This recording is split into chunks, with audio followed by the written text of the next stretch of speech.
Wild boars have become a serious headache for American farmers.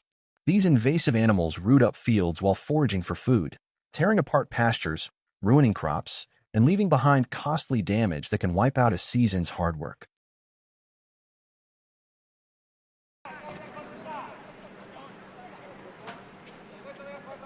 What's especially troubling is their explosive reproduction rate.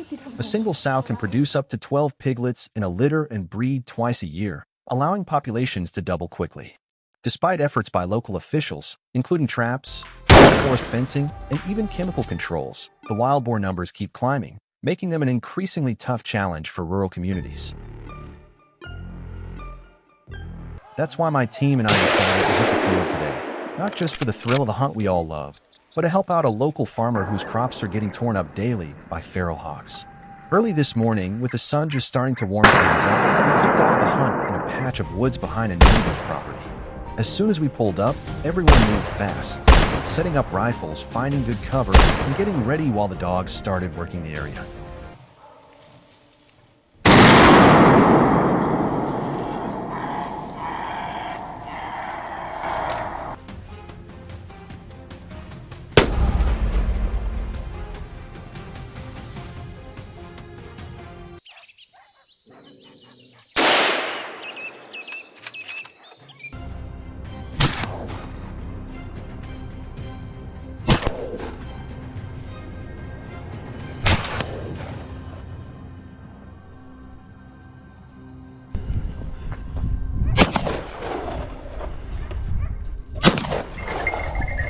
We didn't have to wait long. Suddenly, excited barking cut through the quiet, and a big hog ran cover, pinned by the dogs and charging right toward our line. I tracked it smoothly as it ran, leading just right, and squeezed off the shot. The first 2 rounds caught it high in the shoulder and staggered it, but it kept coming. On the third, the bullet connected perfectly. It dropped on the spot.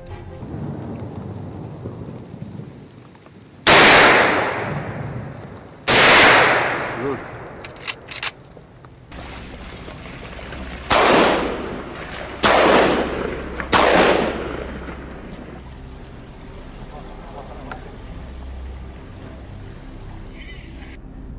We scored our first trophy of the day after some careful scouting.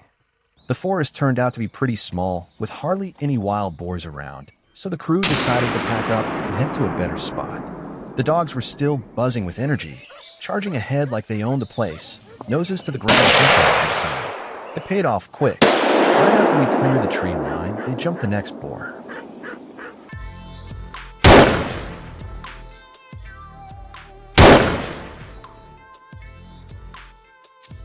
The hog was stuck, thrashing around trying to climb out of a narrow creek bed.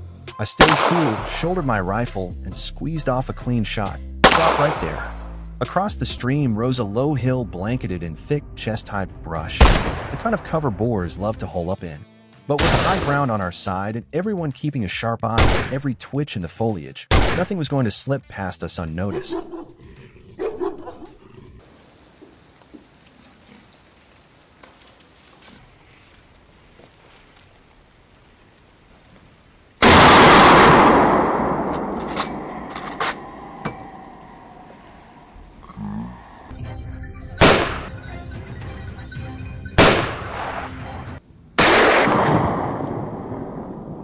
Just moments later, a shadowy figure slipped silently through the underbrush. A rapid burst of gunfire cracked the air. 1 round connected, but it wasn't enough to drop the animal outright. The wounded boar thrashed in panic, spun around, and staggered a few more yards before tumbling down the steep slope in a heap. After spending well over an hour in that spot, the group packed up and headed to a different section of the woods, one known for regular sightings of large boars.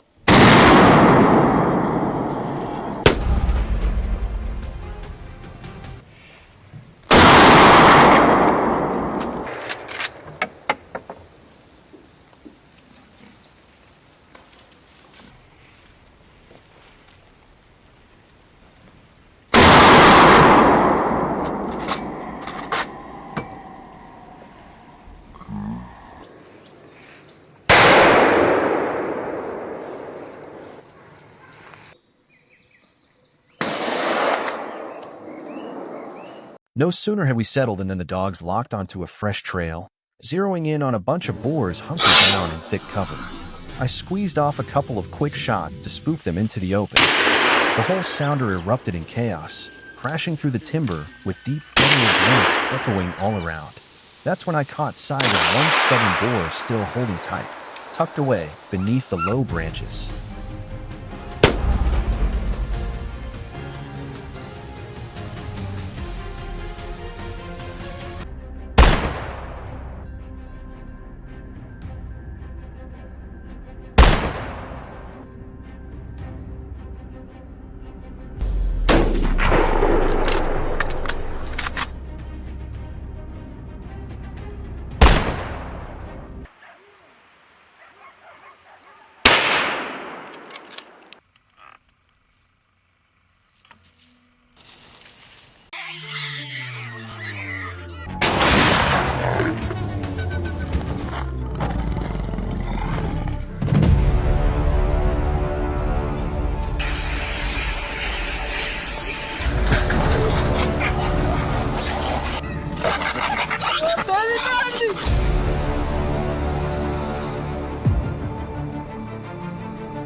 Hey everyone, thanks for tuning in to the channel.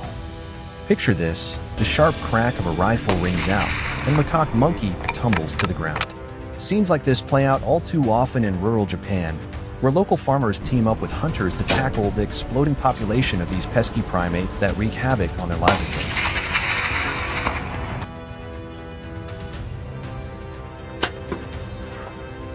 These clever critters raid fields and orchards, racking up billions in crop losses every year. To fight back, folks rely on tried-and-true tactics like rifle hunts and sturdy metal traps.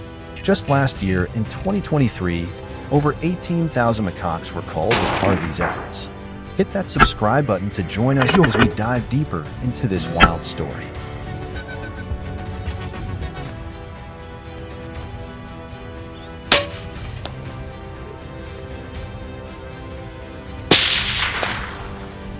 Believe it or not, Japan's macaque population has exploded since the late 1980s, turning these clever monkeys into a real headache for locals.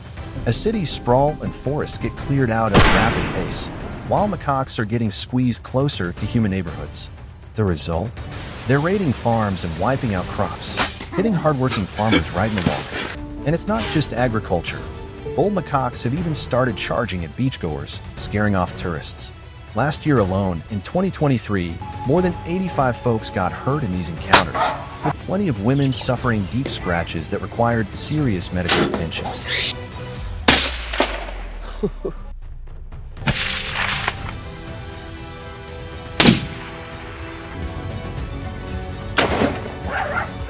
That's why wildlife officials in Japan have turned to hunting as a key strategy to keep the macaque numbers in check and prevent further chaos. Skilled hunters typically head into the forested hillsides that border rural areas, focusing their efforts on protecting communities and easing the tension between people and these increasingly bold primates.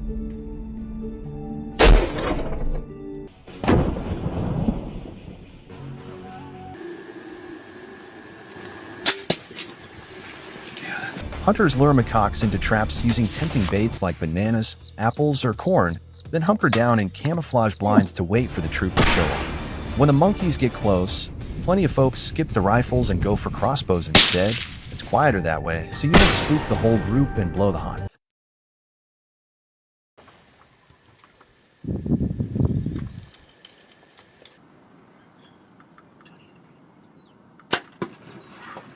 On a regular day in the field, your average hunter might snag 4 or 5 macaques. But the real pros with years under their belts can pull in 8 or 9 when things go right.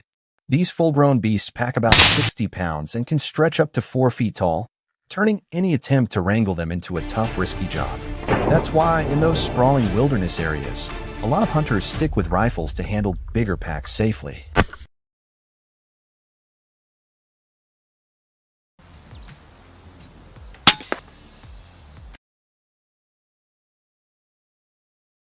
That's the wild ride of how monkey populations have boomed and evolved over time.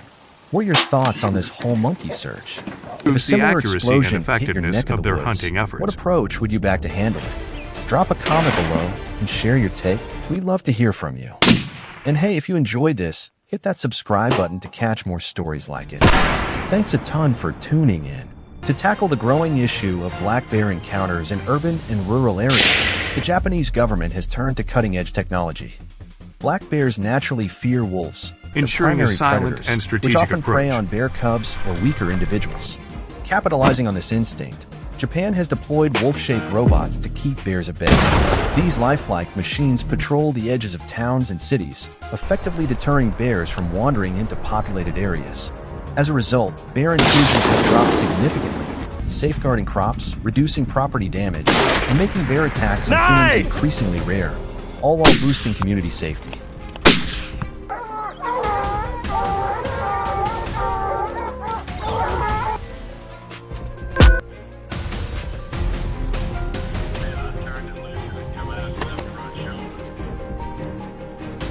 In rural regions, some farmers have taken a more drastic approach, using traditional methods like bows and arrows to kill black bears. This practice has slashed the black bear population from an estimated 950,000 to just 50,000, easing threats to local communities and improving living conditions. However, this aggressive tactic has sparked ethical debates. Many critics argue that hunting bears disrupts ecosystems and threatens wildlife balance, pushing for more humane and sustainable solutions to coexist with these animals.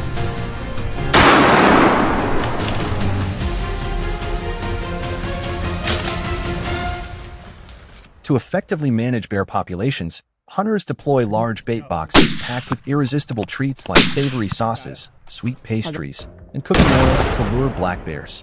These sturdy containers shield the bait from birds and harsh sunlight, ensuring it remains potent and appealing. Skilled hunters meticulously study bear tracks to devise strategic plans, often attracting 5 to 6 bears, each weighing around 400 pounds per setup. Everyone.